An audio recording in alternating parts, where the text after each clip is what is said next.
susunod na programa ay rated PG. Ito ay nangangailangan ng patnubay at gabay ng magulang para sa mga batang manonood.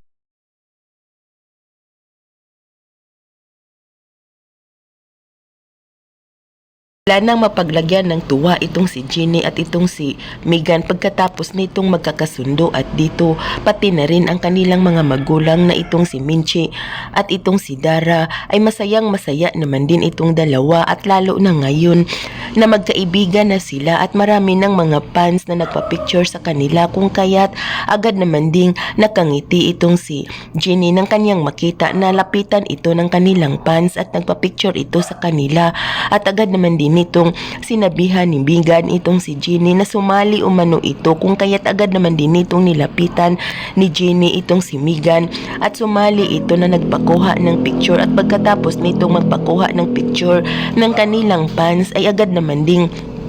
nagsalita ang isang tagahanga na sikat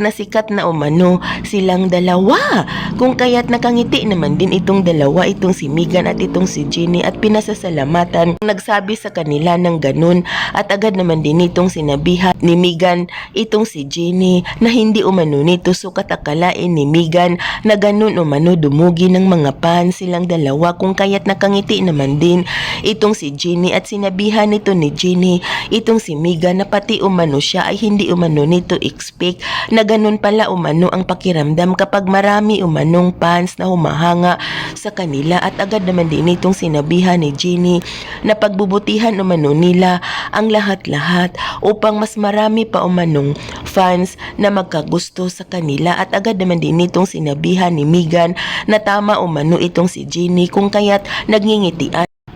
itong dalawa. Yan ay ating aabangan ang Born to Shine at huwag mong kalimutang isubscribe at i-hit ang notification bell ng aking channel.